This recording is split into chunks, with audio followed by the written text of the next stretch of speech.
नमस्कार दोस्तों, एचएफएम अड्डा देख रहे हैं आप। इस वक्त एक बड़ी जानकारी सामने आ रही है। देश के प्रधानमंत्री नरेंद्र मोदी लॉकडाउन को लेकर और आगे की स्थिति कोरोना को लेकर देश में क्या होने वाली है उसी को लेकर संबोधित कर रहे हैं। सीधा ले चलते हैं आपको। मेरे प्यारे देशवासियों, नमस्कार। कोरोना के खिलाफ देश आज फिर एक बहुत बड़ी लड़ाई लड़ रहा है।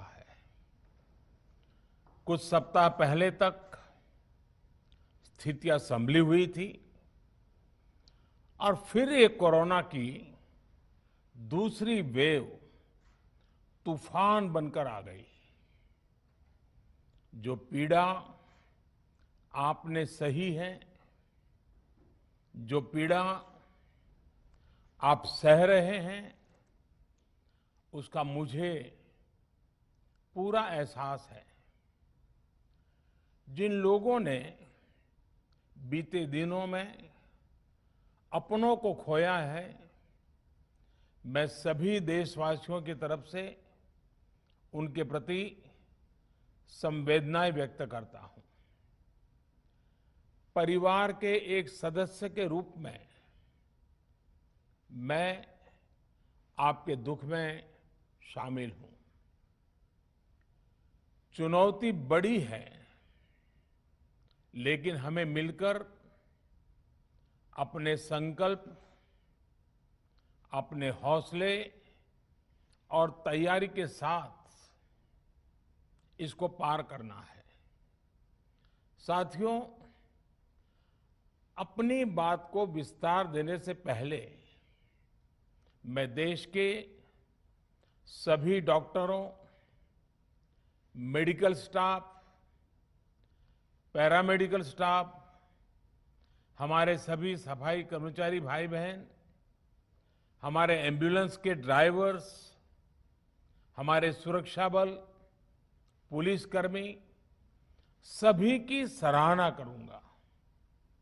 आपने कोरोना की पहली वेव में भी अपना जीवन दांव पर लगाकर लोगों को बचाया था। आज आप फिर इस संकट में अपने परिवार, अपने सुख, अपनी चिंता छोड़कर दूसरों का जीवन बचाने में दिन रात जुटे हुए हैं। साथियों, हमारे शास्त्रों में कहा गया है, त्याज्यम न धैर्यम विदुरेऽपि काले, अर्थात कठिन से कठिन समय में भी हमें धैर्य नहीं खोना चाहिए। किसी भी परिस्थिति से निपटने के लिए हम सही निर्णय लें, सही दिशा में प्रयास करें, तभी हम विजय हासिल कर सकते हैं। इसी मंत्र को सामने रखकर आज देश दिन रात काम कर रहा है। बीते कुछ दिनों में जो फैसले लिए गए हैं, जो कदम उठाए गए हैं, वो स्थिति को तेजी से सुधारेंगे। इस बार कोरोना संकट में देश के अनेक हिस्से में ऑक्सीजन की डिमांड बहुत ज्यादा बढ़ी है। इस विषय पर तेजी से और पूरी संवेदनशीलता के साथ काम किया जा रहा है। केंद्र सरकार, राज्य सरकारें, प्राइवेट सेक्टर, सभी की पूरी कोशिश है कि हर जरूरतमंद को ऑक्सीजन मिले। ऑक्सीजन प्रोडक्शन और सप्लाई को बढ़ाने के लिए भी कई स्तरों पर उपाय किए जा रहे हैं। राज्यों में नए ऑक्सीजन प्लांट्स हो, 1 लाख नए सिलेंडर पहुंचाने हो, औद्योगिक इकाइयों में इस्तेमाल हो रही ऑक्सीजन का मेडिकल इस्तेमाल हो, ऑक्सीजन रेल हो, हर प्रयास किया जा रहा है। साथियों, इस बार जैसे ही कोरोना के केस बढ़े, देश के फार्मा सेक्टर ने दवाइयों का उत्पादन और बढ़ा दिया है। आज जनवरी फरवरी की तुलना में देश में कई गुना ज्यादा दवाइयों का प्रोडक्शन हो रहा है। इसे अभी और तेज किया जा रहा है। कल भी मेरी देश की फार्मा इंडस्ट्री के बड़े जो प्रमुख लोग हैं, उसके जो एक्सपर्ट लोग हैं, उनसे बहुत लंबी चर्चा हुई है। प्रोडक्शन बढ़ाने के लिए हर तरीके से दवाई कंपनियां की मदद ली जा रही है।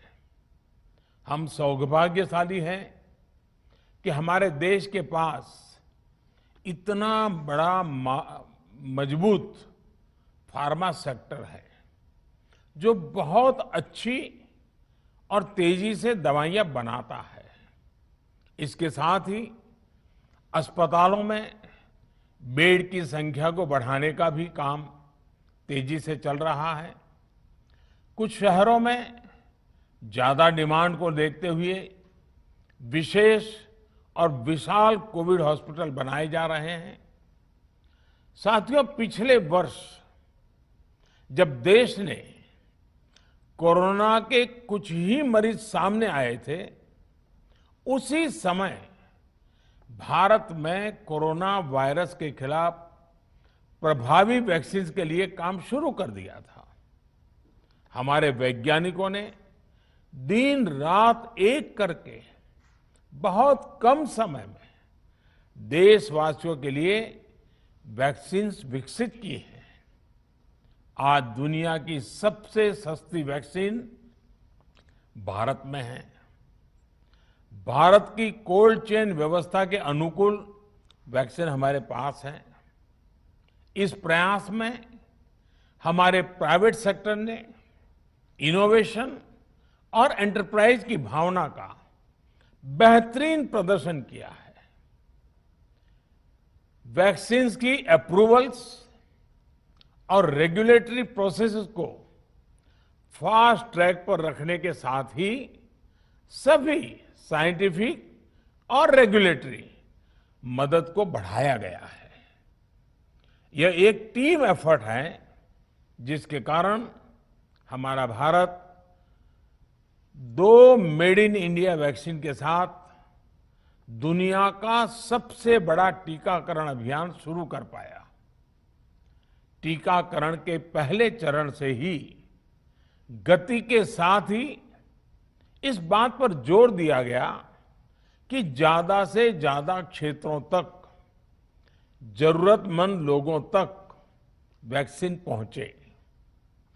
दुनिया में सबसे तेजी से भारत में पहले 10 करोड़, फिर 11 करोड़ और अब 12 करोड़ वैक्सीन डोज दिए गए हैं। आज कोरोना से इस लड़ाई में हमें हौसला मिलता है कि हमारे health care workers, frontline corona warriors और सीनियर सिटीजन्स के एक बड़े हिस्से को वैक्सीन का लाभ मिल चुका है।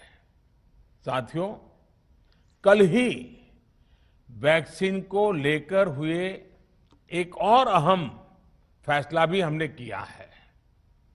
1 मई के बाद से 18 वर्ष के ऊपर के किसी भी व्यक्ति को वैक्सीनेट किया जा सकेगा।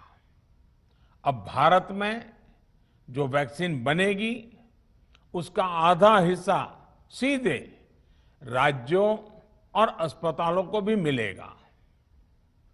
इस बीच गरीबों, बुजुर्गों, निम्न मध्यम वर्ग के लोग 45 वर्ष की आयु के ऊपर के व्यक्तियों के लिए केंद्र सरकार का जो वैक्सीन कार्यक्रम चल रहा है वो भी उतनी ही तेजी से जारी रहेगा। पहले की तरह ही सरकारी अस्पतालों में मुफ्त वैक्सीन मिलती रहेगी। जिसका फायदा, जैसा मैंने कहा, हमारे गरीब परिवार हो, हमारे मध्यम वर्ग, निम्न मध्यम वर्ग के परिवार हो, वो उनका लाभ उठा सकेंगे। साथियों, हम सभी का प्रयास जीवन बचाने के लिए है, और जीवन बचाने के लिए तो है ही, प्रयास से भी ये है कि आर्थिक गतिविधियां और आजीविका कम से कम प्रभावित हो। प्रयास का तरीका यही रखा जाए। वैक्सीनेशन को 18 वर्ष की आयु के ऊपर के लोगों के लिए ओपन करने से शहरों में जो हमारे वर्कफोर्स है उसे तेजी से वैक्सीन उपलब्ध होगी। राज्यों और केंद्र सरकार के प्रयासों से श्रमिकों को भी तेजी से वैक्सीन मिले लगेगी। मेरा राज्य प्रशासन से आग्रह है कि वो श्रमिकों का भरोसा जगाए रखे। उनसे आग्रह करें कि वो जहां है वहीं रहे।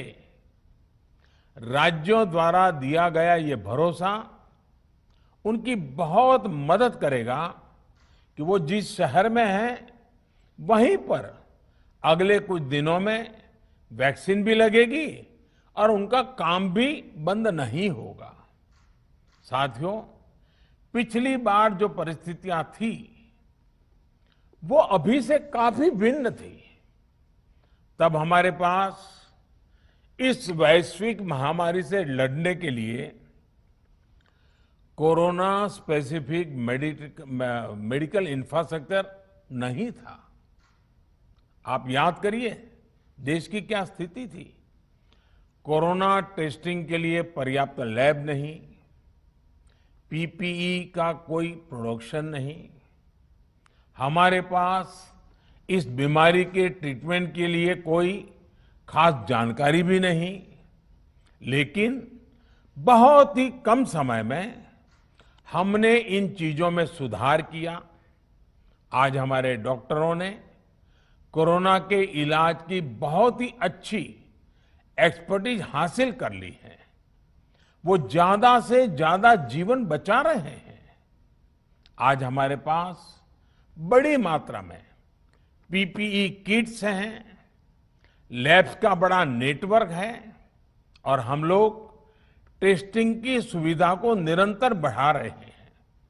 साथियों, देश ने कोरोना के खिलाफ अब तक बहुत मजबूती से और बहुत धैर्य से लड़ाई लड़ी है। इसका श्रेय आप सभी को, सभी देशवासियों को ही जाता है। अनुशासन और धैर्य के साथ कोरोना से लड़ते हुए आप देश को यहां तक लाए हैं। मुझे विश्वास है जन भागीदारी की ताकत से हम कोरोना के इस तूफान को भी परास्त कर पाएंगे। आज हम अपने चारों ओर देख रहे हैं कि कैसे कई लोग, कई सामाजिक संस्थाएं जरूरतमंदों तक मदद पहुंचाने में दिन रात जुटे हैं। दवाई पहुंचाना हो, खाने या रहने की व्यवस्था करनी हो, लोग पूरे मनोयोग के साथ काम कर रहे हैं। मैं इन सभी के सेवा भाव को आदरपूर्वक नमन करता हूं और देशवासियों से अपील करता हूं कि अधिक से अधिक मात्रा में इस संकट की घड़ी में देशवासी आगे आएं और जरूरतमंदों तक मदद पहुंचाएं। समाज के पुरुषार्थ और सेवा के संकल्प से ही हम ये लड़ाई जीत पाएंगे। मेरा युवा साथियों से अनुरोध है कि वो अपनी सोसाइटी में, मोहल्ले में, अपार्टमेंट्स में छोटी छोटी कमेटियां बनाकर कोविड अनुशासन पालन करवाने में मदद करें। हम ऐसा करेंगे तो सरकारों को न कभी कंटेनमेंट जोन लगाने की जरूरत पड़ेगी, न कर्फ्यू लगाने की जरूरत पड़ेगी, और लॉकडाउन का तो सवाल ही नहीं उठता है, आवश्यकता ही नहीं पड़ेगी। स्वच्छता अभियान के समय देश में जागरूकता फैलाने के लिए मेरे बाल मित्रों ने बहुत मदद की थी। छोटे छोटे बालक, 5वीं, 7वीं, 8वीं, 10वीं में पढ़ने वाले, उन्होंने घर के लोगों को समझाया था, मनाया था। उन्होंने बड़ों को भी स्वच्छता का संदेश दिया था। आज मैं फिर अपने बाल मित्रों से एक बात विशेष तौर पर कहना चाहता हूं। मेरे बाल मित्र, घर में ऐसा माहौल बनाइए कि बिना काम, बिना कारण घर के लोग घर से बाहर न निकले। आपकी जीत बहुत बड़ा परिणाम ला सकती है। प्रचार माध्यमों से भी मेरी प्रार्थना है कि ऐसे संकट की घड़ी में वो लोगों को सतर्क और जागरूक करने के लिए जो प्रयास कर रहे हैं उसे और बढ़ाएं। इसके साथ ही इसके लिए भी काम करें कि डर का माहौल कम हो सके, लोग अफवाह और भ्रम में न आए। साथियों, आज की स्थिति में हमें देश को लॉकडाउन से बचाना है। मैं राज्यों से भी अनुरोध करूंगा कि वो लॉकडाउन को अंतिम विकल्प के रूप में ही इस्तेमाल करें। लॉकडाउन से बचने की भरपूर कोशिश करनी है और माइक्रो कंटेनमेंट जोन पर ही ध्यान केंद्रित करना है। हम अपनी अर्थव्यवस्था की सेहत भी सुधारेंगे और देशवासियों की सेहत का भी ध्यान रखेंगे। साथियों, आज नवरात्रि का आखिरी दिन है। कल रामनवमी है और मर्यादा पुरुषोत्तम श्री राम का हम सभी को यही संदेश है कि हम मर्यादाओं का पालन करें। कोरोना के इस संकट काल में कोरोना के बचने के जो भी उपाय है, कृपया करके उनका पालन 100% करिए। दवाई भी, कड़ाई भी, इस मंत्र को कभी भी भूलना नहीं है। ये मंत्र जरूरी है, वैक्सीन के बाद भी जरूरी है। रमजान के पवित्र महीने का भी आज 7वां दिन है। रमजान हमें धैर्य, आत्मसंयम और अनुशासन की सीख देता है। कोरोना के खिलाफ जंग जीतने के लिए अनुशासन भी, उसकी भी उतनी ही जरूरत है। जब जरूरी हो तभी बाहर निकले। कोविड अनुशासन का पूरा पालन करें। मेरा आप सभी से यही आग्रह है। मैं आपको फिर ये भरोसा देता हूं, आपके इस साहस, धैर्य और अनुशासन के साथ जुड़कर आज जो परिस्थितियां हैं उन्हें बदलने में देश कोई कोर कसर नहीं छोड़ेगा। आप सभी स्वस्थ रहें, आपका परिवार स्वस्थ रहे, इसी कामना के साथ मैं अपनी बात समाप्त करता हूं। आपका बहुत बहुत धन्यवाद।